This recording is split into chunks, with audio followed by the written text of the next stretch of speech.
Hey, here I am, 7:01, 1 minute late. Sorry, guys. Hey, cheers. Welcome along. Been a bit of a rush tonight, bit late getting home. Who have we got here? Tavo's here, of course. How you doing, bud? Hope you're feeling good. Debbie Bermuda, Mr. B here. Enjoy your chat. Long day for this old guy. Chris, love your videos. Very informative and interesting. Well, thank you, sir. Thank you. David Tyree. Hey, how you doing, man? Dave 8334. You had something to say and you took it away.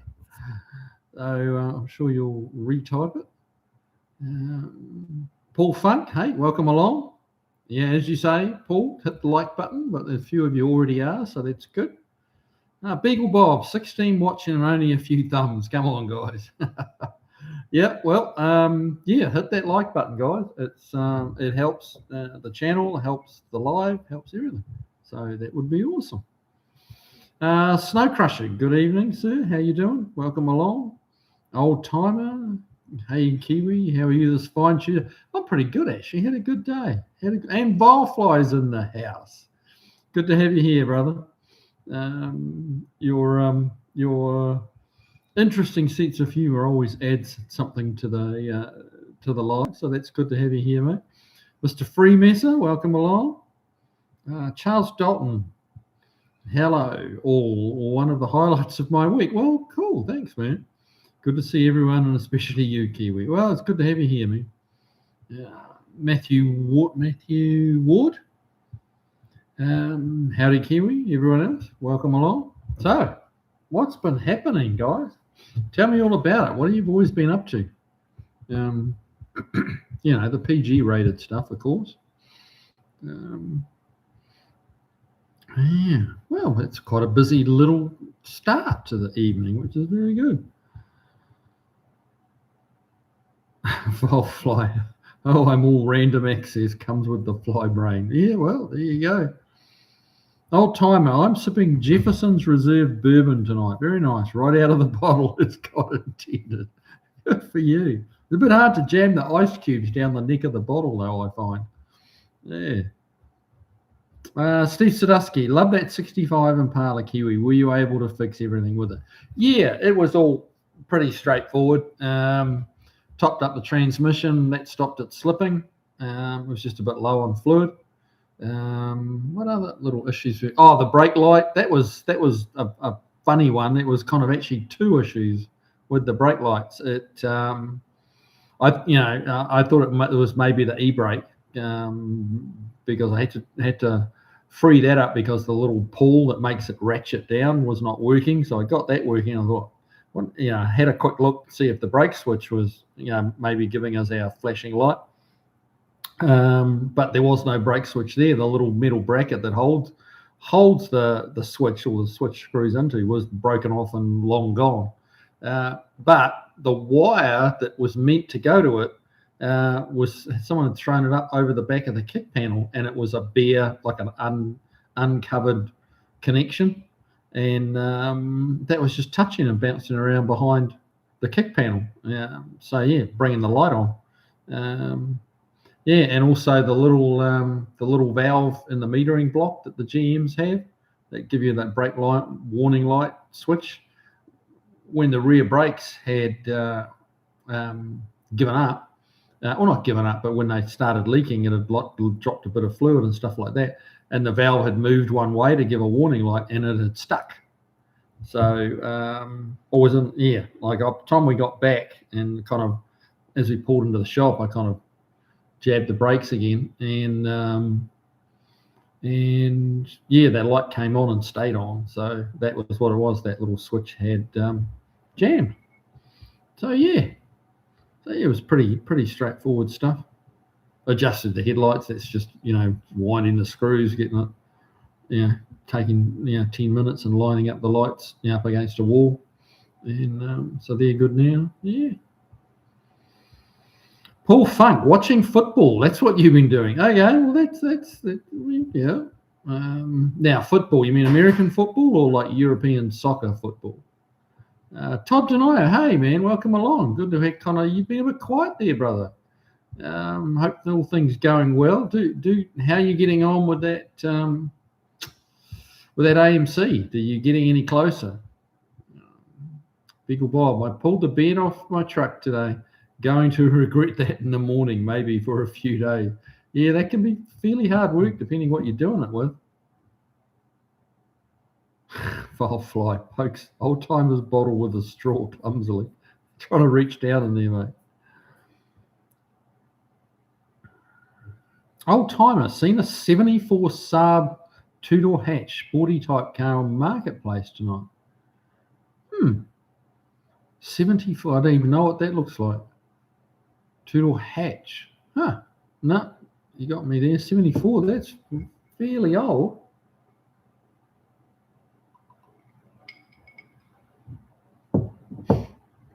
Turbo, a wire that's switched by ground will do that, Kiwi. Yeah, it does. Absolutely, it does. Old timers. What a perfect car for a V8 swap. Okay. Yeah, probably would be. That would have started life as a front-wheel drive, though, I imagine, being a 74 Saab. What area are you in? Oh, down to have a look at that. What area is that car for sale in? And then I can try and find it on Facebook Marketplace. Oh, because Steve's been, he's been looking at. That's very coincidental because, like, just last week, Steve was showing me a couple of Saabs that he's seen, and he's all kind of hot to trot about Saabs at the moment. So, yeah. Here's a mouthful. Dorak Yüksel. I hope I got that right. Where are you from? Mate, New Zealand. North Island of New Zealand, Auckland to be exact, was where I was before I came here. I was in Taranaki, which is also part of the North Island, as a kid. But yeah, from New Zealand, now in Franklin, Tennessee. Todd Denier, old timers Saab Sonnet. Okay. Well, yeah, question mark. Okay. Jeff Hutchins, I'm only 5 minutes late, mate. That's fine. I was 1 minute late, so you're really only 4 minutes late. So, yeah. Volfly, haven't installed the FLIR system on the van yet. Been too busy. Looks promising. Supposedly will also display OBD2 engine vitals. Really? That's interesting. Huh. So it's obviously connected in with the computer on the vehicle. Huh. Pretty cool. Oh, old timer saying, yes, it is indeed a Saab Sonnet. Okay. I'll have to Google that and have a look. Paul Funk, NFL, go Broncos. Right, as much as I love it here in the States, and I do, I have not been able to get overly enthused about NFL or American football. Yeah, I mean, not everybody likes the same things, and that's what makes the world interesting. So, but yeah, I think I'm just coming from a country that's like all about rugby, like eats, sleeps, and breathes rugby. It's the NFL is honestly, I kind of get some of the appeal, but it's a little slow moving. I'm used to a game of two halves. 45 minutes each way, and like it does not stop. You do not go for a pee mid-game because you'll miss way too much. Like they play from the whistle to whistle. Yeah.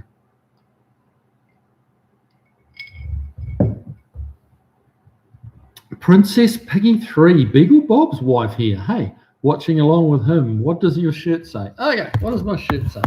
Things I do in my spare time. What do we got? Drive cars, research cars, take care of my cars, talk about cars. This sounds a little like Beagle Bob. This possibly should be a shirt for him. Think about cars, dream about cars. Yeah, that's it. Yes, there's a frighteningly large amount of truth to that T-shirt. It's just kind of who I am, but I suspect your better half, or your other, I shouldn't say you're the better half, aren't you, Princess Piggy? So, yeah, Beagle Bob, your other half is probably similar to me, I would say. Chris Freeman, so let's go Buffalo. There you go. Tava, only here for about half an hour. I have a physio appointment later. Okay, that's all right. You're excused. That's excused. Your excuse is accepted. Just means you got to make more comments in the half hour you've got, mate.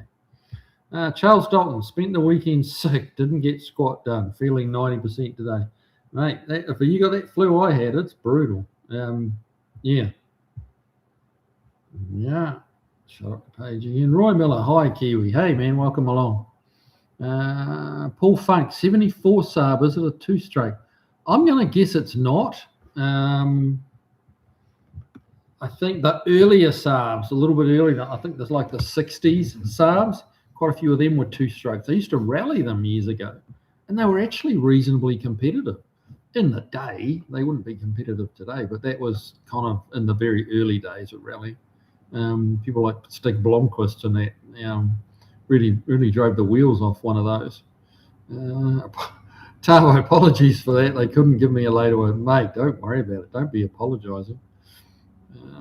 Just get yourself feeling better, mate. Old timer Paul Funk, I don't know. I don't think so. No, I wouldn't. That'd be my guess. No, it's not a two-stroke. Danny Virk, new here, Haya from Tupuki. Well, welcome along, dude. Good to have you here. Tupuki, I've stayed there a few times, rallied around that area a few times.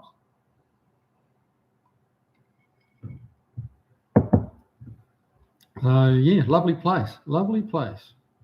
When I read the name Danny Virk, it made me think of Danny Verg, but I'm not sure whether that's a play on words or not, but hey. Todd Denier, Kiwi, ran into health issues. I go back to the doctor tomorrow. Oh, that's no good, but hopefully you're, hopefully you can get back on track. What do we got here? Bias TV, 1, 2, 3, 4. G'day from Australia. Well, welcome along. It's at least 2 Aussies in the room right now, so at least 2, which is good. Todd Denier, old timers. The Saab Sonnets are great with a V8 swapped in. I have to look that up. Josh Homan, wishing you guys get better soon. That's good. Old timer. I used to think rugby was wimpy. Okay, but not now. Well, that's okay. You're forgiven. Now at least you've seen the light now, so that's good. No, it's it's definitely not wimpy. People think it's rougher than NFL or more dangerous because you're not wearing a helmet and not wearing loads of padding and stuff like that. But they have less concussion issues in rugby than they do in NFL. 2 reasons. If you don't, sorry, what am I doing here? 2 reasons. If you don't have the ball, you're not going to get tackled. You do not have to worry about getting hit. There's no blocking. That's against the rules. So if you don't have the ball, you are not getting hit. You can just run around and get yourself in the right position. You're not going to get slammed. When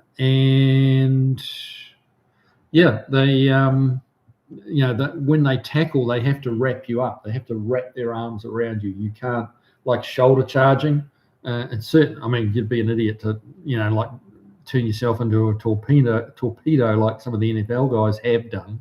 With a helmet on when we're not wearing a helmet. That's not gonna, that's not clever, and you will get sent off. So, the tackles aren't quite as brutal. They're pretty hard. Because they're big guys.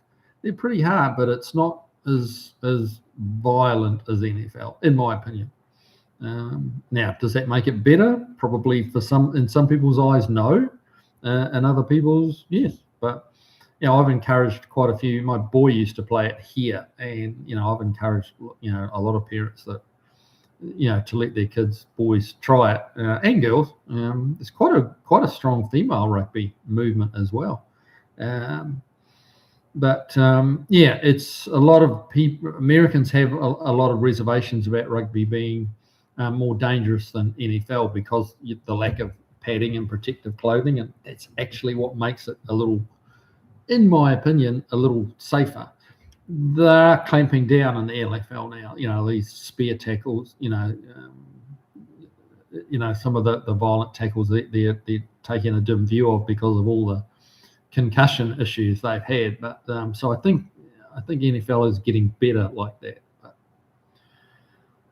anyway, that's enough of a rugby rant. Volfly, training a new guy at the shop. He seems to be naturally curious, which is a good sign. It is. It is. The fact that he's interested that's a big plus. Danny Vick, I like watching the old guys play in the NFL. It's great seeing 40-year-olds play. I just watch the highlights. Yeah. Yeah. Yeah. What happened to that? Yeah, we shot down the page. Yeah. But Steve Sadusky, cool shirt, Kiwi. I have a shirt that says "One more car, just one more car." I promise you. I've seen that one. That's a good one too. Another lie.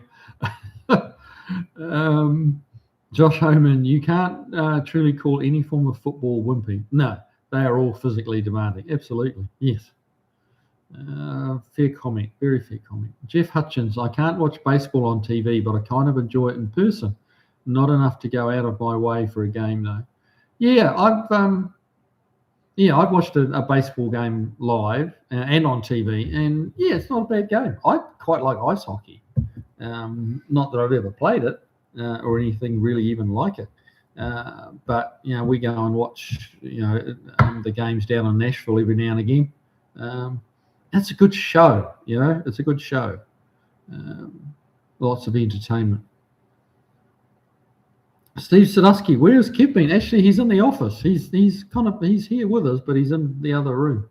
So, if I get a second, I'll drag him out. But yeah, he's keeping a low profile. Chris Freeman, Guantanamo. There you go. Yes, well, it's probably where he belongs.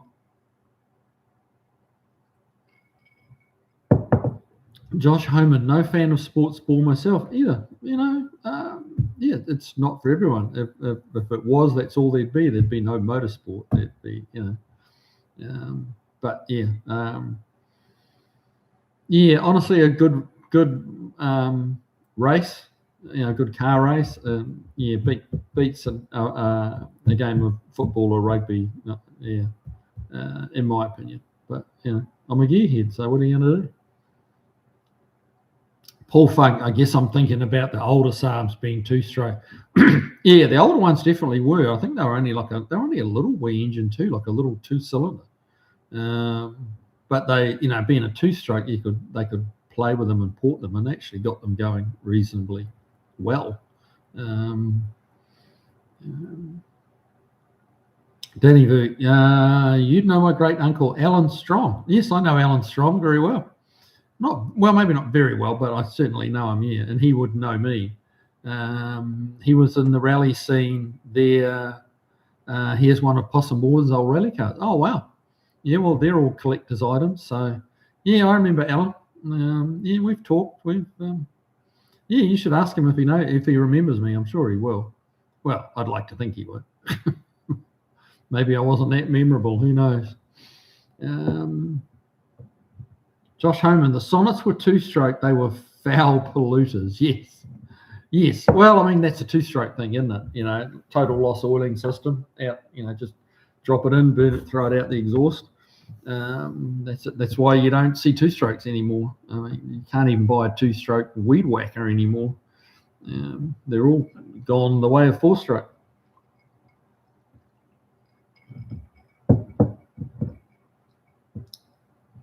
NZ Guy, I've got a 91 Ford Laser 5-door. Okay. 91, which body? Okay. Try to remember the shape. I don't think that was I think that was the next generation of them. They're a little bit rounder. Some of the early ones were very flat, very square, hard, sharp lines.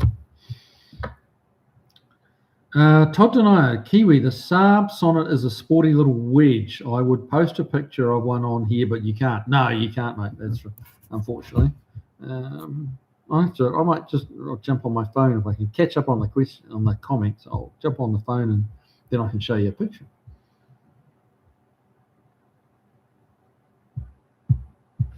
Hang on. Someone's talking about. There we go.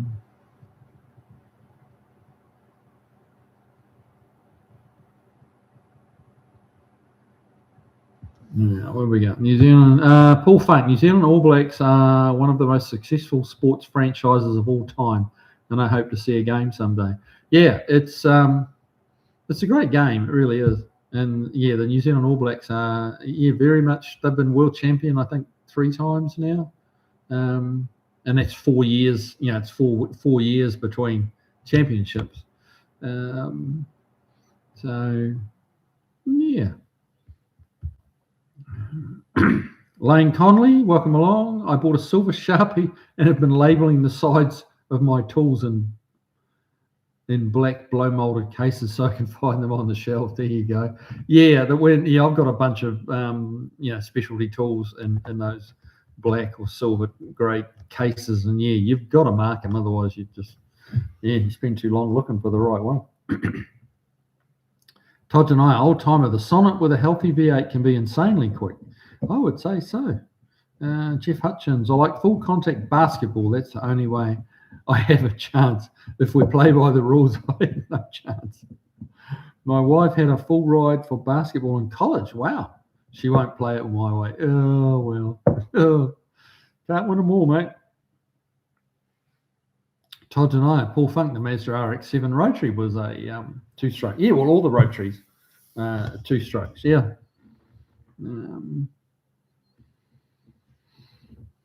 Todd, rugby is a violent and brutal sport. Nah, mate, no, it's just for hard men. That's all.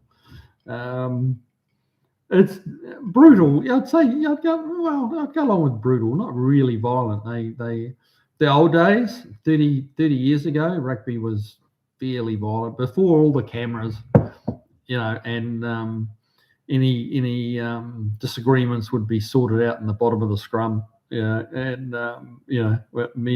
were men, and back then, you could, there was a lot of talking with your hands back then before they had 64 camera angles to catch every little thing you did wrong. So that's probably true of a lot of contact sports, though.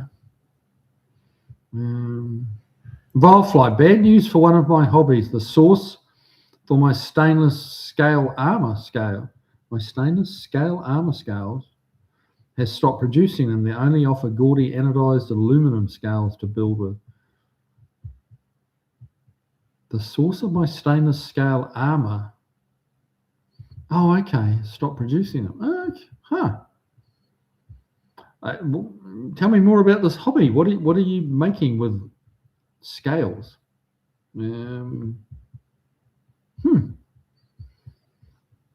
Jeff Hutchins, I like curling. I'm looking forward to the Olympics. It's pretty interesting when you finally figure out what's going on.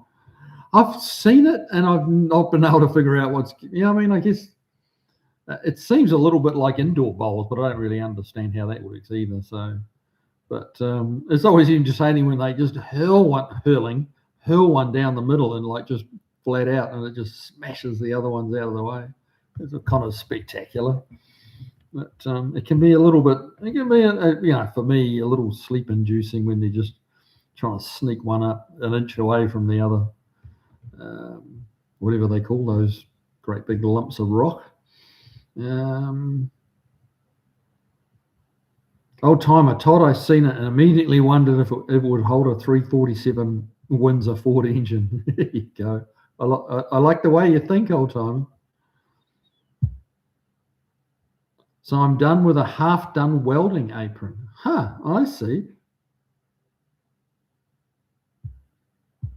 Yeah, I get it.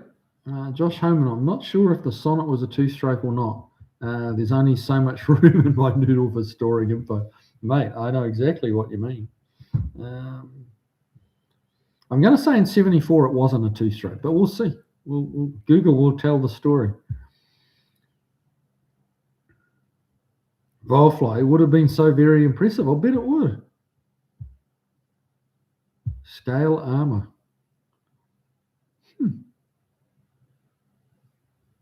That's pretty wild. Josh Homan, yes, it was. Yes, it was. I read about them years ago. Josh, so you talking about the Saab there? Josh, just trying to look back up there. Could be. I'm not sure.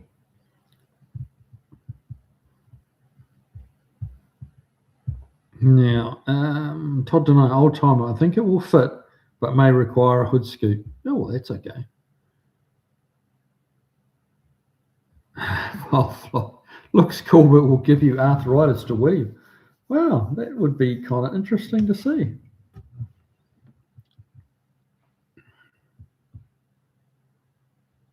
Old timer, you can buy new two-stroke snowmobiles, 180 horsepower turbo two-stroke. Really? Huh, I didn't think anyone was producing them new anymore. That's interesting. Where's... Can't be in the US. Is that Canada or something?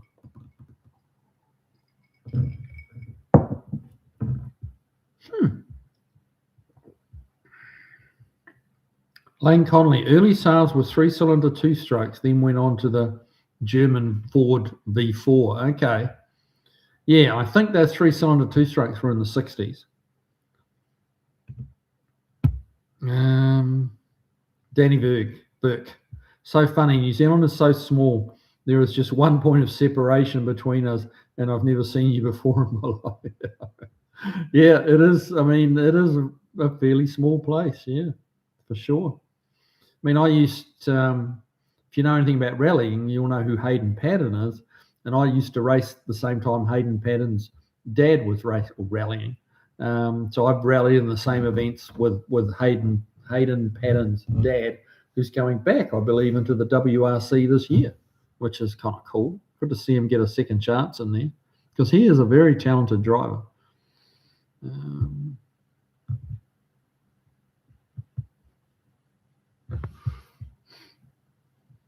Now, hang on.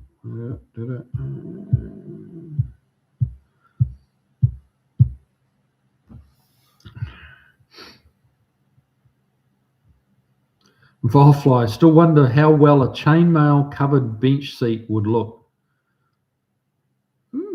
Interesting. Yeah, very, very, that would fit right in and with the kind of the rat roddy kind of brigade. It would be kind of cool. Tavo, 91 would be a Gen 3 laser. Okay, when they got a bit longer. Okay. I can't say I'm up on lasers and 323s. Not really my strong point. But yeah, I was trying to remember. I think, when did they first come out? Early 80s. Must have been around there. No, early, mid-80s maybe, 85. Don't know. Firefly, LOL, knife-proof interior. Well, yeah, it would be, I guess, yeah. Todd Denyer, Volfly, scale armor. Should I be assuming you're into historic reenactment? Mate, well, yeah, could well be. David Torrey, early Ford lasers were badge engineered. Yeah, Mazda 323s. Yes, they were. Yep. Yeah, that was Mazda and Ford have had a connection for decades.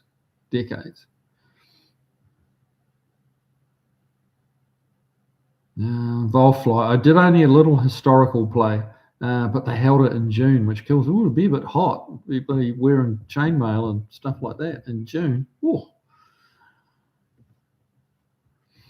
I still like making some armor-like things. I actually found a guy on YouTube, and I think I hit the subscribe button, but he makes armor, but there was a lot of metal shaping in it.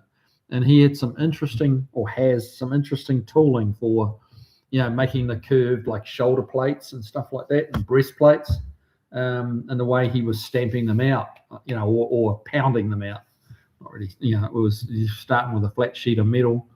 And it was kind of interesting because he didn't have all the fancy big name metal shaping tools. He just made some shit up, and he was changing the heads with just like a pin, almost like you have in a tow hitch, which was instead of being horizontal, it was vertical and pounding.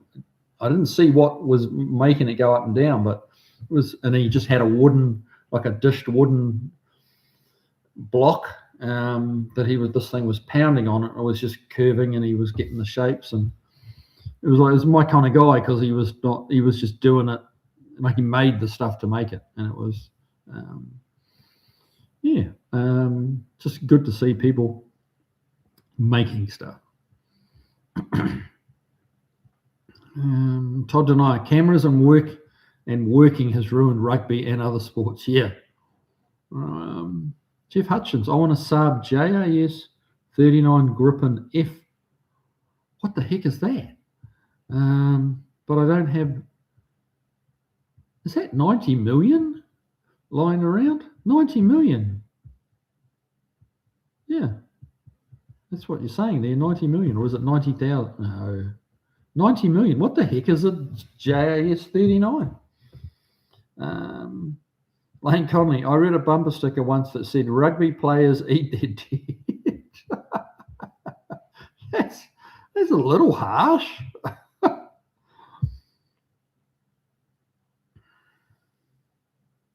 Volfly, I just wanted a scale armor welding apron to show off a little bit, looking prestigious and all that. That would be pretty cool.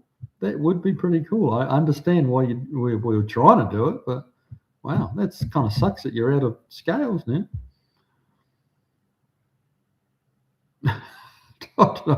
Curling is basically sliding a torque converter across the ice and using brooms to keep the pathway clear of ice chip. A torque converter. No, yeah, there's definitely a similarity there. NZ guy, 3D3 and lasers were interchangeable, only able to find parts now at scrap yards, and they were New Zealand produced Dunedin Port Chalmers. She's a great wee runner. Need to restore the dizzy, but teach my great niece. Oh, cool. Good for you, man. Good for you. Now, I bet it would be hard for parts now. There wouldn't be too much new around. I bet something like those original little laser sports that were bright yellow with they were bright. All of them were bright yellow with orange and red stripes on, and they were just like a little twin carb zippy thing. I bet you they're worth some money now. I bet they're pretty desirable. Chris Freemus, the cameras and instant replay has ruined NFL football as well. Yeah, there's kind of too many angles, and then going to the TV umpires and the last rugby game I watched, there was a lot of time spent referring to the TV umpire or TV what do they call them, TVO something. The ref just radios up to the people upstairs, whoever the people are, and they review all the camera angles 15 times, and 10 minutes later you get a decision, and it's like meanwhile the players are cramping up and getting cold, and they need to streamline that somehow. Chris Freemus, I just read that one. Josh Homer, that must be in reference to the plane crash that stranded some rugby player. Oh, I wonder if it is. Well, that's what it means. That's an unpleasant bumper sticker. NZ guy, 3 New Zealand owners since new, first up to 20k, second mother and third daughter, soon to be the fourth owner, will be my great niece wanting to teach her how to drive a manual. There you go. Good for her if she's up for it. My daughter loves driving a manual now. She was not very happy with me when I said she had to learn a manual, but she loves it.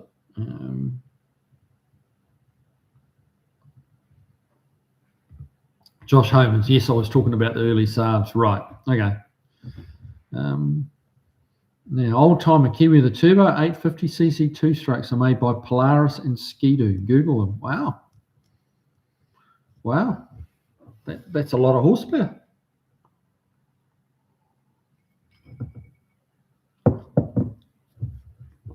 Volfly, they pioneered stamping out the stainless scales. Oh, well, that's a shame. Tavo, we bought a cheap 91 laser for my lad. He had his license in an auto, but had to learn to drive a manual on a weekend for a job he was offered. Picked up the laser cheap and he nailed it. There you go. Both my kids figured out. They both started learning to drive in automatics, and then we got them manuals, and they protested bitterly, but now they love it. My son's been driving for 10 years now, and he's still driving a manual. So yeah, no, they enjoy it, and makes their cars that much harder to steal these days. Tava 81, I believe, the first Laser 323. Okay, gosh, time flies, man.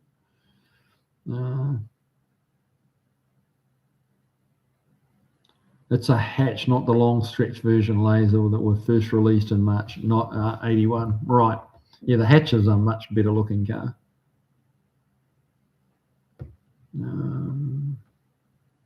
Volfly, have yet to make the sheet metal armor. My garage is too full of junk. Yeah, I know that feeling. Jeff Hutchins, my uncle had a very early Mazda 626. First car I ever saw that talked to you. I think it was like an 86 or so. Yeah, some of those Jap ones were funny.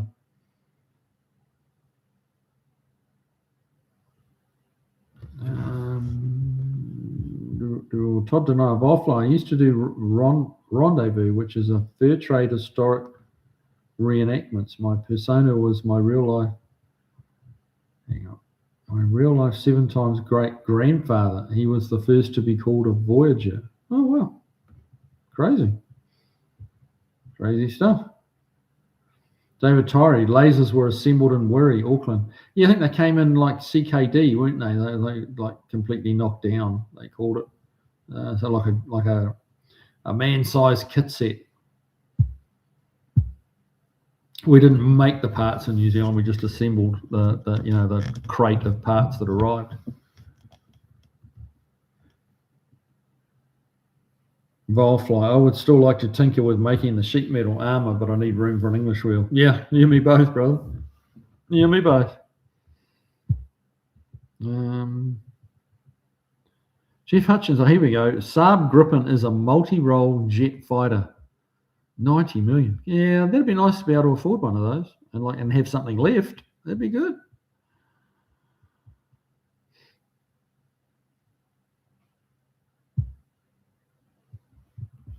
Tavo, sadly, I must depart the chat, Kiwi. I did ask for a 3 p.m. appointment, but they couldn't oblige. Hey, don't worry about it, mate. We'll be here, same time, same place. So, yeah, go and get yourself physioed up and feel better.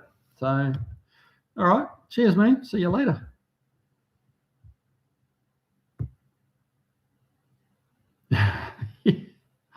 Beagle Bob, 3 p.m. Tavo, you're quite late by my clock. Yeah, but he's 3 p.m. He's talking about 3 p.m. on Wednesday. So, because they're Aussies ahead of us, Mr. Beagle.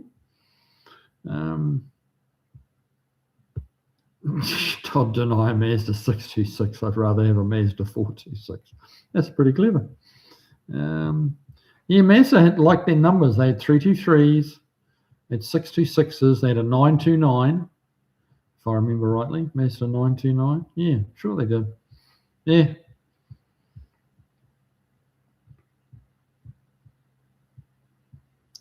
Bowfly, looks like Etsy has someone putting out laminar flat scales with a diamond bulge in them.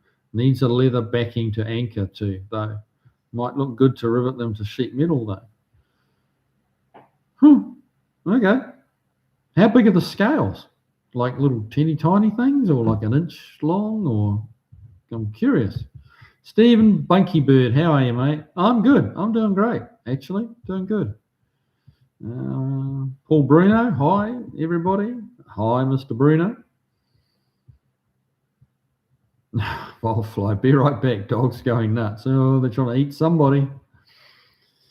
Driveway of Misfits. My father had an 86 Nissan Maxima that talked to you. Right, mechanism was actually a tiny phonograph with different tracks recorded on it. Really? Phonograph as in a record player? Wow, that's bizarre. Charles Dalton, Todd Denier, there's a great homage and story. Yeah, it is kind of cool, isn't it?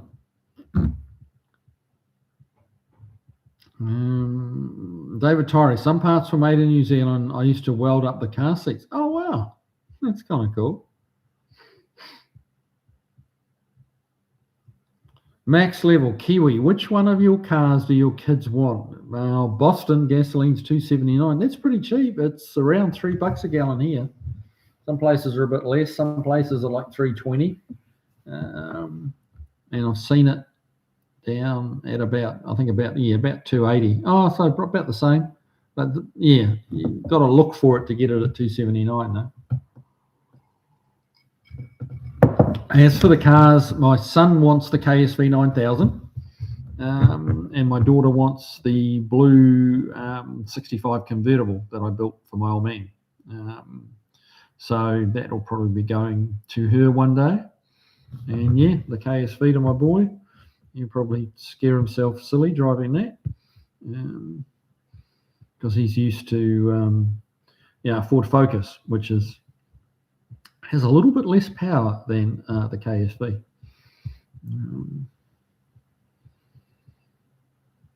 What do we got? Josh Homan. Most Japanese cars in the US back then were made entirely in Japan. No kits here. No, that was a New Zealand, Australia thing. Trying to keep some of, keep the countries working. Rather than just buying everything offshore. It was a way of helping industry, and they were helped, tariff and import tax wise. There was advantages to assembling them in New Zealand. They could assemble them and put them out for less than buying them completely built up. So Todd Denier, Charles Darton, thank you. His name was Jacques de Noyen. Okay, born 1668. Wow.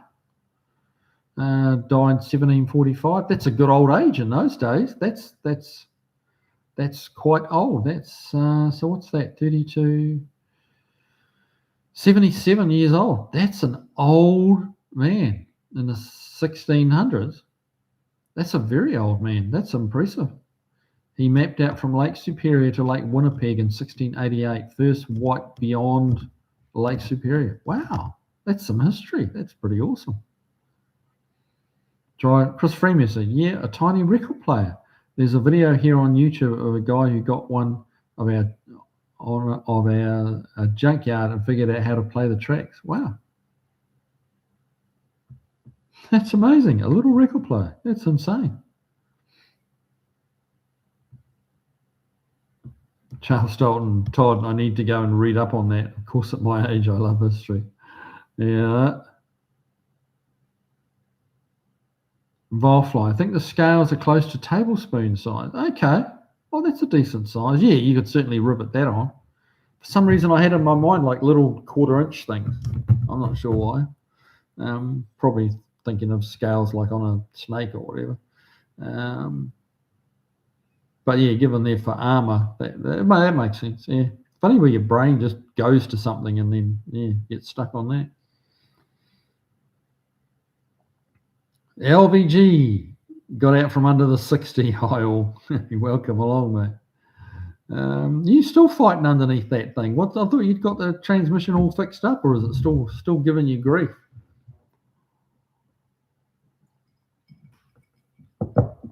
Todd, there's a park in Montreal named after him. Well, that's pretty cool. That's some neat family history. Paul Funk, 249 here on the western slope of Colorado.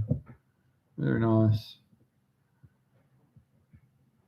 Squirrel Hunter, hello. I hope you're having a great morning in the land down under. Well, yeah, hopefully they are.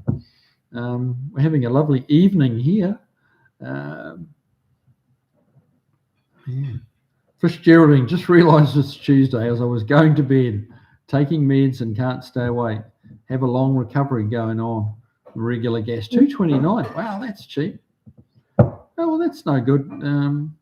Fish Geraldine, that's, yeah, hopefully there's a couple of our guys under the weather at the moment. It's just not a good thing.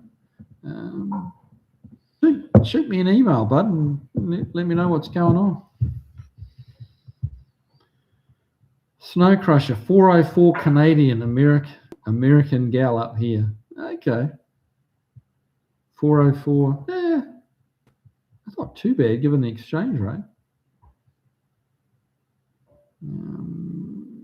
Todd Denio, Charles Dalton. I have a copper cooking pot that Jacques Denoyan had with him in his 1688 exploration. Wow, that's so cool. Wow. So 400 odd years old. That's crazy. That's wild. David Tyree, most cars sold in the 80s were assembled here. I even welded up the hood bows for the V8 Army and Land Rovers. Oh, wow. That's crazy. Todd Denio, Lee Kiwi, look up pictures of the Saab Sonnet. Yeah, I'll do that. LVG, still giving grief. Pulled it again and sent it back to the rebuilder. Long story and lots of cussing. Yeah, I'll bet. 90, what do we got here? 1998 Dodge JD. Dodged? Quite sure how to pronounce that one. Hey, Kiwi, how's she going, eh? Going good, mate. It's going good. Right, let me quickly look up a Saab Sonnet. I can show you all the picture.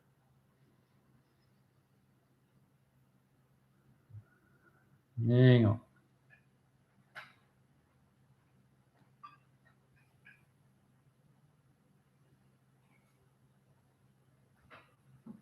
Oh, it's a Sonnet 3, apparently. Oh, wow. Okay, that's not what I was expecting. Hang on, guys.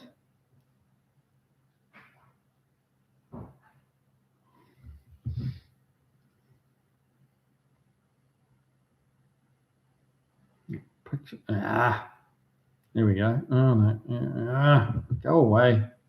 All these ads and shit they put on here. Dang it.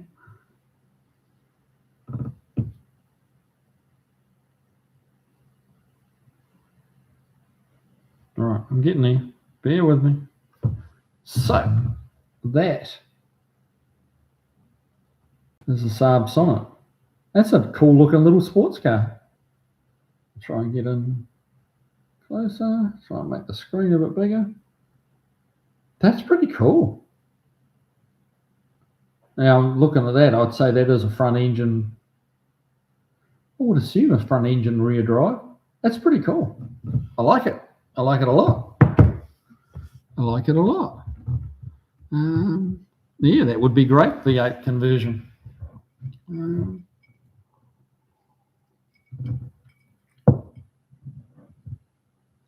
Chris Freeman, I always thought the mechanical headlights on the Sonnet were cool as frig. Okay.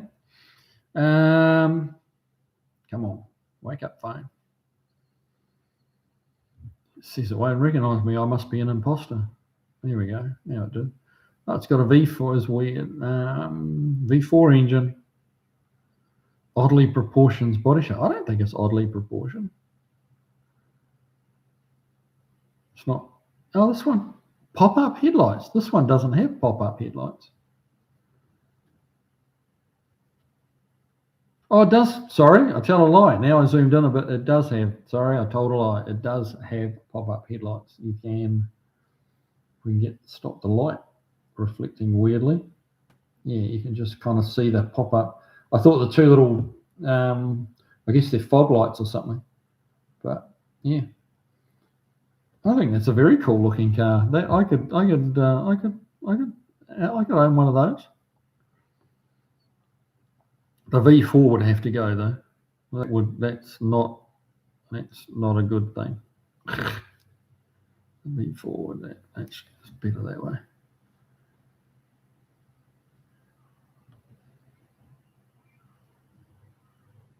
V4, that's like, yeah, it's not saying whether it's where the engine is.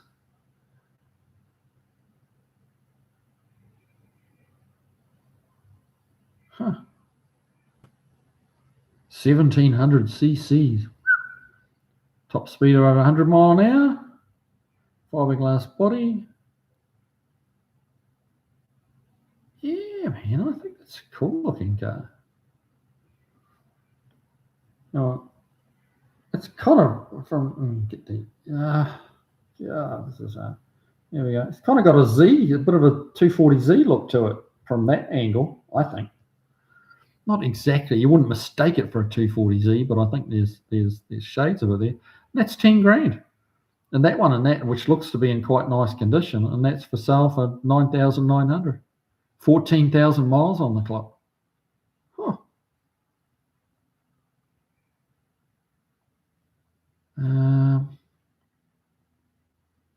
That's a year ago.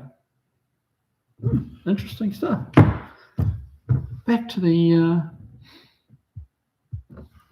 comment now. I have to go back up now. There we go. Charles Dalton. I haven't read Saab Sonnet this often since I used to read Satch Carlson in Auto Week. Not a name I've ever heard of. Todd Donato, not bad for a Saab. Yeah, true. Volfly, 100 pieces of the lamellar scales will run $24.79, not including shipping. I think I need to restart this project. That's not bad for 100 pieces. That'll go a fairly long way at that size. For $25.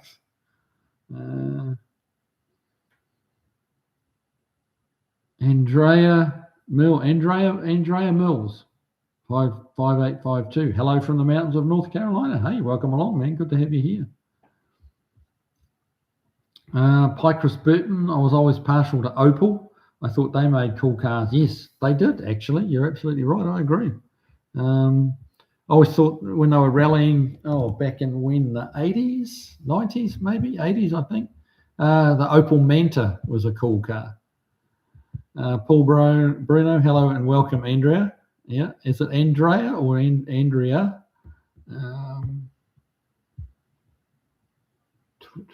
Paul Funk, Saab Sonnet with a 2JZ would be cool, or a Ford Barra. Absolutely, it would. Really, anything other than the V4, even just a like a 4-cylinder Ecotec, Mustang motor, would be good as well. There's no end to things. I mean, you think the beauty with it being a Saab is that you're really not tied into. I wouldn't feel you were anyway, into a particular brand of engine. Being a Saabs were, so peculiarly Saab. Admittedly, that V4 was a Ford-based thing, but yeah, to me, you could just put anything. You could put a Mopar in it, engine of some description, Fords, Chevys, LSs, whatever took your fancy, really. Barras, 2JZs, anything. Jeff Hutchins, Saabs are school teachers' cars around here. Okay, wonder why that was. Pycris, Opel GT is a baby Corvette. Slap a built Buick V6 in one, and you'd have a really sweet sports car. Actually, that's pretty fair comment. Yeah.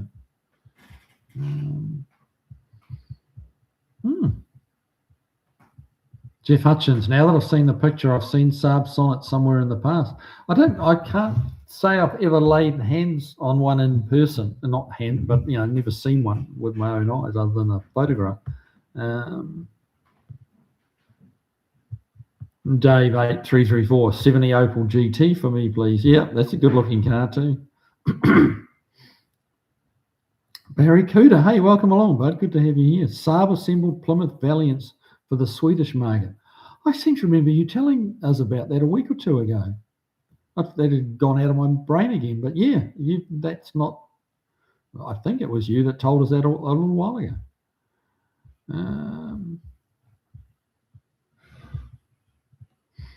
Now, shut down the page again. Hang on, guys. Hang on. What's going on here?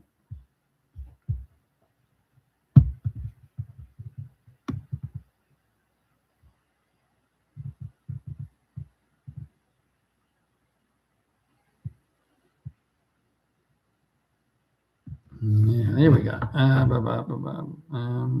Granddad's Junk. Hey, welcome along, bud. How you doing?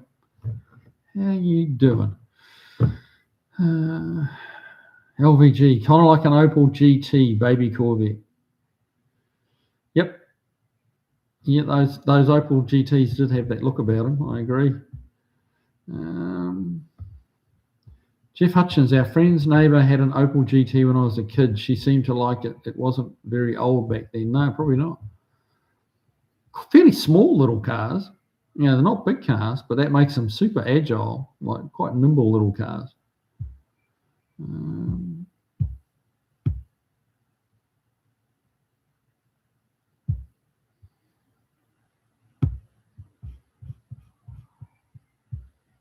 Josh Homan, one of my classmates in my drafting class had an 86 Saab, if I remember correctly.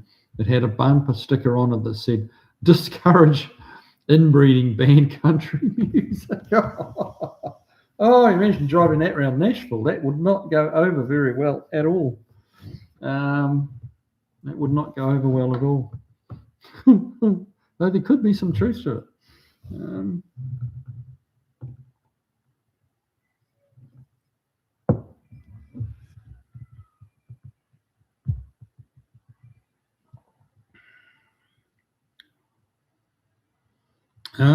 Granddad Jung asking Chris Freemesser how the mighty LeBaron is, and you're going to try and register it Thursday. Pray for me. Is that a hard thing to get it registered where you are, Chris? Or is it just paperwork?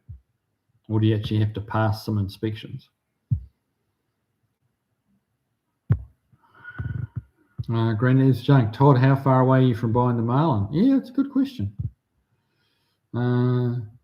Andrea Mills, here in the US, back in the day, Buick dealerships sold Opel. Yeah, well, Opel is a GM. I mean, it's just European GM. So yeah, that makes sense that the Buick dealer would have had them. Mopar Man 78. Hey man, welcome along. Good to have you here.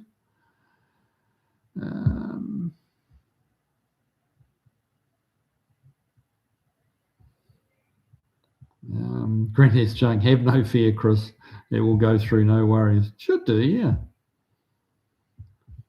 Shut up the page again. Dang it.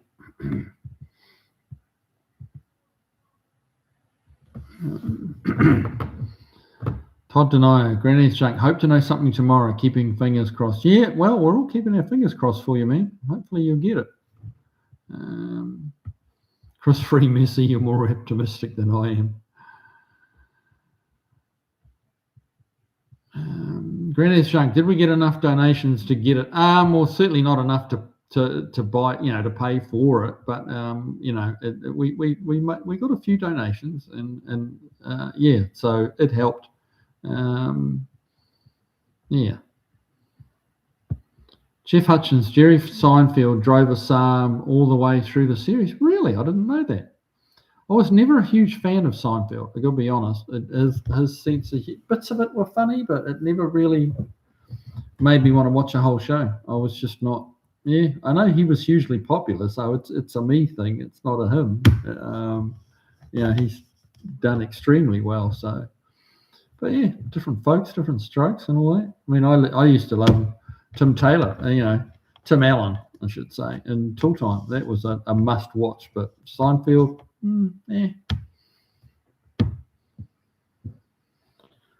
Volflight. Oh, the lamella scales also come in brass color, still stainless steel though, no extra cost. Oh, there you go. There you go. Todd Denier, Granddad's Junk. It was a major help. Oh, that's good, man. I'm glad. Charles Dalton, fingers crossed for you. Hope you get it. Yeah, hopefully.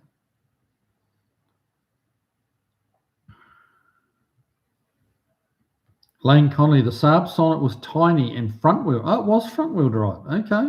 Yeah, I couldn't. That little advert that I found didn't actually say whether it was, rear. Front wheel drive's a bit meh. More of a candidate for Hayabusa swap. Okay.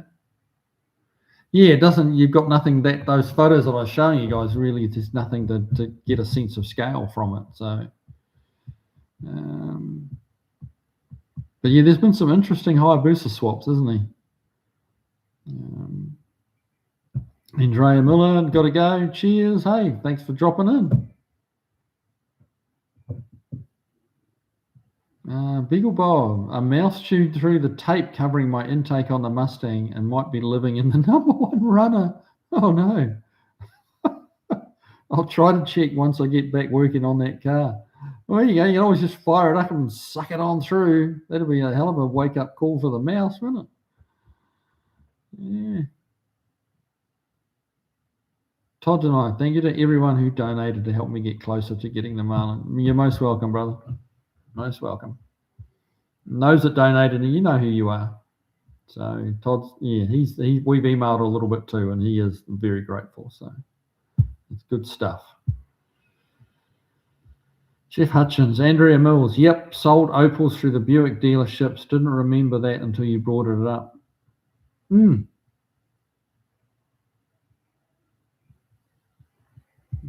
Granddad's junk. It would be a tragedy. It would be a tragedy of great concern if Todd drops dead on us before he gets it.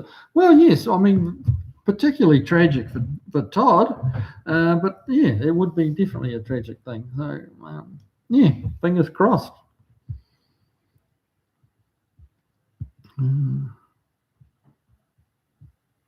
Barracuda, and George bought John Voight's car. Oh, okay, George off Seinfeld. Chris Freeman, it's taken 4 months to get the paperwork sorted out. Wow. So I could even try to register it. The joys of a car purchased from an estate on the other side of the continent. Oh, wow. Well, that sounds like a bit of a nightmare. So did it not come with a title? Or a free, a unencumbered title? Wow, that's a pain in the butt. Charles Dalton, glad to help. We car guys have to stick together. Yep, exactly. Craig Nearing, happy Tuesday. Happy Tuesday to you, Craig.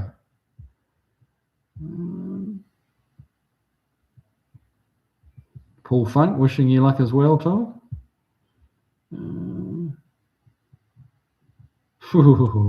Dave, how about a Saab with one of those 180 horsepower two-stroke snowmobile engines? Well, yeah, I mean, yeah, whatever. They're probably only a two-cylinder as well. Yeah, I wonder. That's a good question. I wonder how that would go. It'd probably be very peaky, like not a lot of torque, but a lot of screaming horsepower. But yeah, the gearing right might be not a bad option.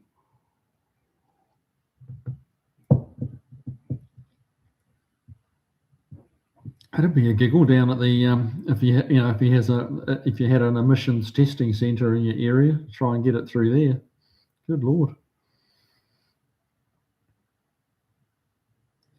Todd and I, someone else is trying to get the guy with the marlin to sell it to him instead, and is offering more than we agreed on. So far he has declined, but the guy keeps offering more and more. Oh man, that's it would suck to see it slip away at this point.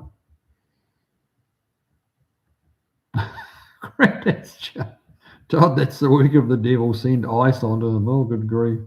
Yeah, well, we won't get onto that subject. God, I mean, yeah, no, let's just leave that one alone. Not that it doesn't deserve talking about, but just not here. Andy Nickel, LOL. Now late but high. Well, hey man, you're here. That's the key thing. So it's all good. Chris Freemesser, came with a title from the original owner. The car had to be retitled in Washington prior to me trying to register it here in New York. A pain in the ass for a retarded up old K car. Yeah. Oh well, sounds like you're nearly there though. So cool. Snow Crusher, GM sold Vauxhalls and Envoys through the Chev and Pontiac dealers in Canada. I owned one of each. Oh, excuse me. Sorry, guys. Vauxhall Envoys. What was the Envoy? I've seen Buick Envoys.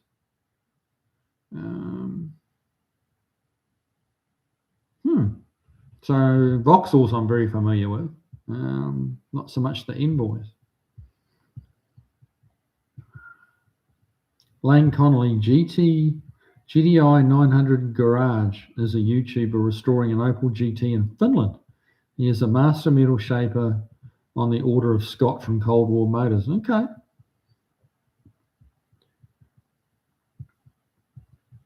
GT 1900 Garage. Interesting. I might, if I remember, I'll look them up.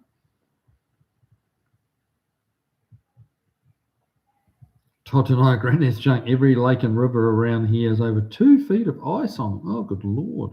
Wow.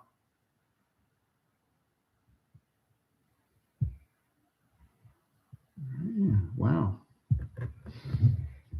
All right. So it's a little lull in proceedings. What's happening at the shop? Hopefully you're interested. I'm assuming you will be. What's happening in the shop? Been quite busy on the Alpine. Got all the new front chassis rails in and welded into place, and the torque boxes, and so now it's actually time to cut the nose off and stretch it out and make some room in that engine bay by actually making the entire engine bay longer. So yeah, that's going to be interesting. Kind of excited about that. It took a bit longer to get all the chassis, that front Mustang chassis, into place and exactly where I wanted it, like exactly square and lined up. That was actually quite challenging. You just move one little thing and it would move somewhere else, and just trying to get all the numbers to add up correctly was. It just took patience, It just took a bit of time. You just, whittle a little bit off here and whittle a little bit somewhere else, and then, getting the rails to be straight this way, in relation to each other, parallel, all the different angles and dangles. It was a lot of measuring. It surprised me. Just putting a chassis rail and torque box into a Mustang is actually kind of a piece of cake. But putting it into an Alpine was, it surprised me a little bit. I'll be honest with you guys, how much harder it was. Not as harder, but time consuming. Especially to get it like spot on. It's not just been roughed in. It's all the measurements have come back to like less than a 16th of an inch, and they're all, spot on, which is where I want it. I want this thing to handle and go around corners. So, the more accurate you can make the foundation, then everything builds off the foundation, just like a house. So, yeah. Been quite busy on that. Got a bit done. I've got a video, sort of 3/4 done. Hoping over the next couple of days to get the front unpicked and slide that out, and kind of for the first time try and get it something of a visual onto what it's going to look like with a longer wheelbase on it. So I got a pretty good picture in my head of what it's going to look like, but the reality can be a little different occasionally, but time will tell. I'm kind of looking forward to it. Tiny bit of apprehension, but yeah, looking forward to it.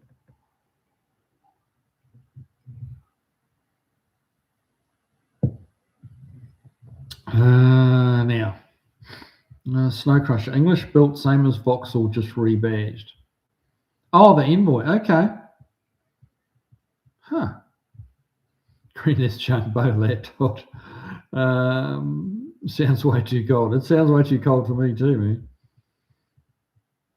Volfly. Tonight's dinner. On the menu tonight, we have chicken Alfredo. I need my dose of cholesterol. There you go. We see you restrict those arteries down, and it helps the blood pressure. It helps keep the blood pressure a bit higher. But like all pressure, really, more's better, right? Is that not how it works? Yeah. That's what I try and tell myself when I'm eating cholesterol-ridden stuff. Yeah. Todd Denier, Granny's junk, a few hundred, but I may have it lined up. I will know tomorrow. There you go. Oscar Walton. So what is up with Marge? That's a very good question. Mate, I've been kind of caught up with thrashing on the Alpine. So poor old Marge is on the back burner, not the first project to be on the back burner. I rang and left a message with my engine builder, but haven't heard back from him, which is a little frustrating. I've just got to take another 5 minutes and ring him back again, see if he will answer his phone. But yeah, if I don't get some progress soon, I'm going to have to come up with a plan B for the engine, because I'm not waiting 9 months for an engine. I just can't. So yeah, that's really what's up with Marge.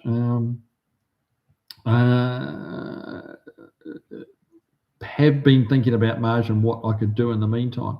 So what I'm probably going to do when it's kind of a little bit of when the mood takes me, when I've kind of had enough of the Alpine and need a little break, which, you get to that point with projects. I will pull some pieces off of Marge, like a couple of the doors or a door at a time. A couple of the doors need the bottom 4 inches of the door, the outer skin, replaced. So, there's things I can do to Marge to get her ready, some metalwork on the inner fenders and stuff like that. My problem at the moment is I don't have room in the shop to bring her inside. And being as she's dead, like the drive, then, it's harder to get her into the workshop and harder to get her out. You can't just drive it in, do a day, drive it out again. So that's what I'm thinking, is I'll take some pieces off, be it a door, like the spare wheel cover needs a major rebuild on it, which is, the lower section of the right rear quarter, is the spare wheel cover, because the spare wheel drops out the bottom of the right rear quarter, which is a bit odd, a bit weird, but that's a Plymouth Suburban thing. So yeah, that's what's up with Marge. So for the hardcore Marge fans, that's not a lot of good news, but her turn is coming, rest assured. When the timing's right, there'll be lots of videos on Marge.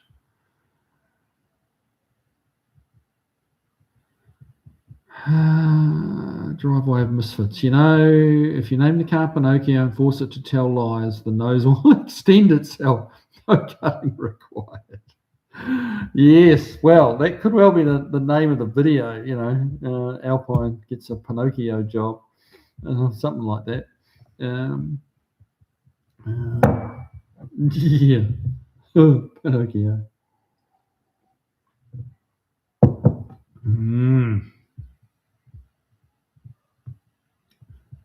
Barracuda, I don't care how thick the ice is, I'm not walking or driving on it. Isn't it amazing how those big full-size trucks drive across the frozen lakes or whatever it is, that ice road truckers? That's pretty crazy. But they do it. Yeah, it's amazing how strong it can be. But I guess I don't know how thick it is to drive those trucks over. Got to be 3 foot thick, doesn't it?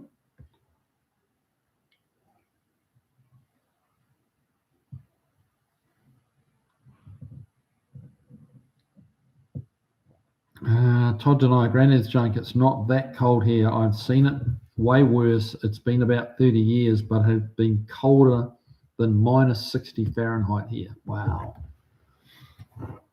Now, what's that in New Zealand Aussie speak? Hang on.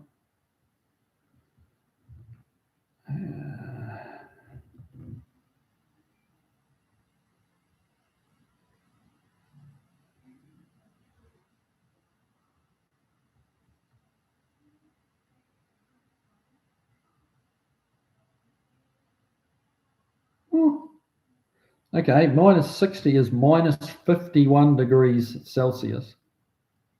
Oh, minus 51.111 to be exact. Wow, that's mind-blowingly cold. Yeah. Todd and I, Barracuda, they will drive fully loaded semi-trucks hauling logs across ice some winters. Yeah. How thick is the ice though, Todd? Like I'm interested to know how many feet thick it would be, because it can't be inches. It's got to be feet. Greenhouse junk, that's cold. You may consider moving to a warmer climate. Might help you back. Well, that does make sense, Grandad. It does. Greenhouse junk, Barracuda, didn't you run around on the lake by St. Badlands? God knows. Granddad Shank, we look forward to that mighty Poly Mopar. Yeah, yeah. I mean, yeah, you and me both. I've got, I got intake manifold. I got carbs for it. I got original kind of 50s air cleaners for it, for the twin fours. I've got the 4-inch stroker crank for it, and the rods, and all we really need is pistons and a machinist who'll do the damn work. So yeah, a little frustrating. I'm sure you guys are frustrated too, but I'm going to say probably not as frustrated as I am. But hey,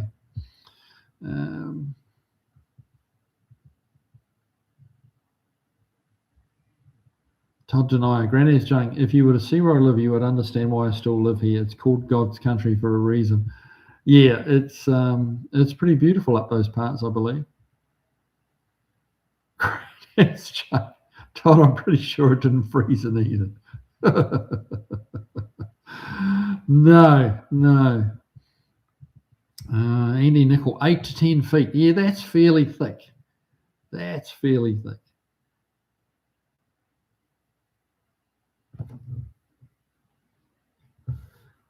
Driveway of Misfits, 40. Yeah, I knew they crossed over. 40 degrees Celsius is the same as minus 40 Fahrenheit. Now, what's that? Extrapolate. Can't read. Good grief. Extrapolate from there. Yes. A moment, but hey, I got there. That's the main thing, right? Todd Denier, to drive a loaded semi on the ice requires about 3 feet. Okay. Charles Dalton, have a good one all. See you next week. Yep, see you next week, bud. Thanks for dropping in.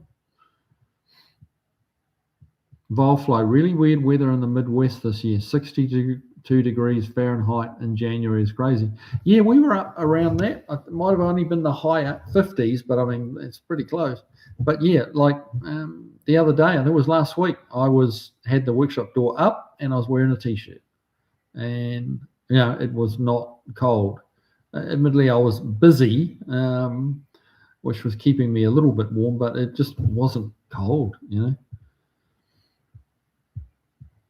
Barracuda, no, Granny, but I used to ride a motorcycle on icy roads in Dunedin. Yeah, good luck with that. Paul Funk, that's freaking cold, not for me. No.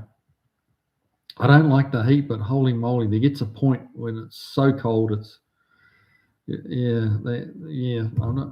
don't mind cold, but that Antarctic cold is a bit too much for me. Granny's junk, you couldn't pee outside, it would freeze before it hit the ground. Oh, good Lord. Todd Denier, look up Eli, Minnesota, and then the Boundary Waters canoe area. Pictures don't do it justice, so pictures never do, mate. Pictures never do.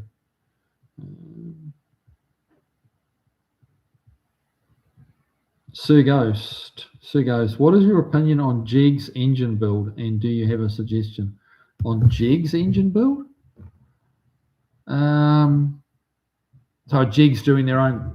I don't quite understand the question. The Jigs, are they doing like a crate engine, a Jig's crate engine? Because if it is, it's probably not really Jigs. It'll be someone like Blueprint, doing them a bulk deal and then sticking a Jig sticker on it. But yeah, I'm not 100% sure that's what you mean. If you could just clarify that, I'll try and give you a better answer. Jeff Hutchins, coldest I ever saw here in Oregon was minus 52. We had the radiator blocked off with cardboard, and our 200 straight 63 Fairlane showed no engine temp. All of us kids were under blanket in the back seat. That's so bad for an engine too, to be that cold. It's tough on an engine to be that cold. The oil's too thick. None of the clearances are where they should be for at operating temperature. As you mentioned, the engine, when engine's 160 degrees, it's quite a different size. Clearances are 2, 3, 4, 5 thousandths different than when they're cold. That's tough on an engine.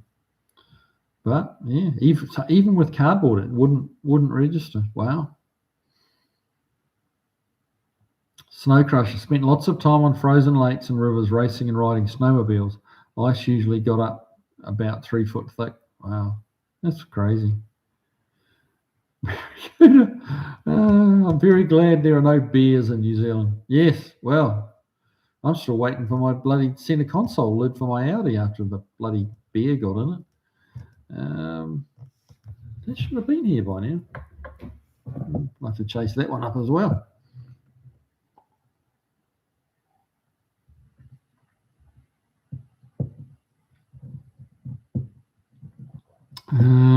Granddad's junk. Todd, I will look it up. I can't go to the USA. They won't let me in. I got into some trouble a few years back. Making IEDs. Yeah, the American government's a little kind of picky about things like that. But no. Yeah, oh well. What can you do? Snow Crusher, we used full-size road graders to make the racetrack. Oh wow, that's very cool. Todd and I, there are videos on YouTube showing people pounding nails into boards with frozen bananas at -60 in Tower, Minnesota, which is about 20 miles from where I live. Wow. Oh, I think you did tell me that, Todd. Yeah. Jeff R. Hi all, rather late, but weather report from Adelaide. Beautiful. Oh, very nice. Yeah, it'll be nice and warm over there, won't it? Yeah, Adelaide. I like Adelaide. Got fond memories of Adelaide, going to the Formula One Grand Prix there a couple of times. Yeah, got up to a bit of mischief. Back when I was a single man in Adelaide, it was around the Formula One time. It was a good time to be around. It was, yeah, lots of parties, lots of fun to be had, and a Formula One race to watch.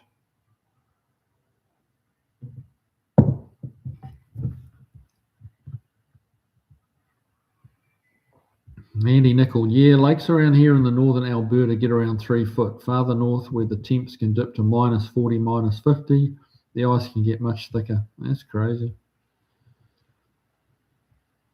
Wildfly, I don't mind ice storms as much as other people. Reminds me, I need to research my Kryptonian nativities. Kryptonian nativity set, just something to put on the lawn during an ice storm. Crystalline structures and all. Good Lord. You just never know what you're going to come out with, Wildfly. That's like Kryptonian nativity set. The mind boggles. Yeah, crazy. Wildfly watches too many movies. Yeah, well, there you go. Todd Denier, Granddad's junk. Yeah, that could tend to make the government nervous. Yeah, they get a sniff of that, the American government, and they're like, nah, go away.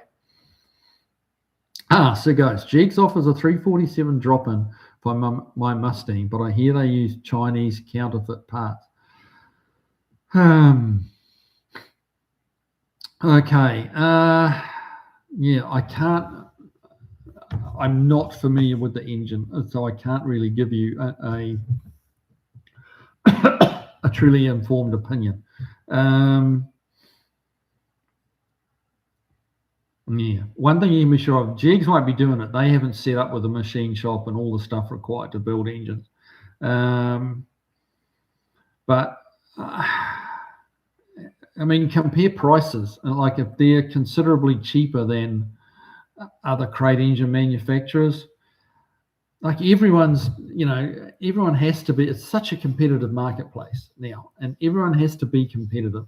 So if they're $1,000 less, then you can be basically pretty sure that there's $1,000 less worth of parts in that engine. It's not because Jegs figured out how to build it cheaper than anyone else. How they figured out how to half the labor, time involved in putting it together. It's in the parts, and what the money that it's cheaper is what they're saving on cheaper parts. And 347, that's not an engine you want to be cheap. That's should be a high performance engine, making good horsepower. And honestly, it should be a high performance price. That doesn't mean you necessarily go around looking for the most expensive version of it, but don't go looking for the cheapest version of it. Blueprint have a pretty good reputation. There's another company that I use called TriStar Engines. They build some really good small block Fords, and I've bought a bunch of them over the years and not had a problem. The one thing I would say is, personally, I much prefer the 331. I've driven both, I've installed both, and the 331 is a better engine than the 347. I know it's not quite as big, but it's a happier engine. The rod ratios are better. The stroke is not quite as long, and it's a happier. The engine is a happier engine. It revs much freer than a 347. Well, maybe not much freer, but it revs more freely than a 347. It's just a happier engine, and the horsepower difference is negligible. And the numbers are just numbers. Like you get a lot from the seat of your pants and how it feels as you're going through the gears. And the 331, trust me, you'll be happier with a 331 than you will with a 347. You're not going to be horribly upset, or unhappy with the 347. But the 331 is just a smoother, nicer, happier engine. Yeah, and then have a look at TriStar. They were, depends on the motor. If you're getting like a long block, like a fully assembled engine with everything on it, it's around 7,500 from memory. It's been a little while since I bought one. But that's probably where I'm getting the engine for the Alpine, 331. If I don't think we're going to build one like in-house from parts. I don't think so. It's a possibility, just really, for the sake of making a video. It'll probably be a 331 from TriStar Engines. But yeah, it's going to be probably quite a bit more expensive than the Jegs one. But, especially this day and age, you get what you pay for. If you go shopping for the cheapest, if it was just a stock 190 horse 289 you were buying from Jegs, which, nothing really, like, they're so under stress, there's nothing ever goes wrong with them. You can build them cheaply with cheap parts. They don't make much power. But if you get around that 400 horsepower mark, all the different parts have to do their job. Otherwise, the thing's going to Chernobyl. So, yeah, that's my opinion.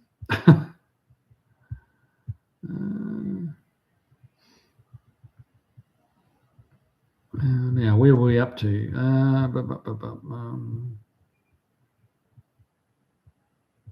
Orlando Pockets. Oh, hey, man, welcome along. Good to have you here.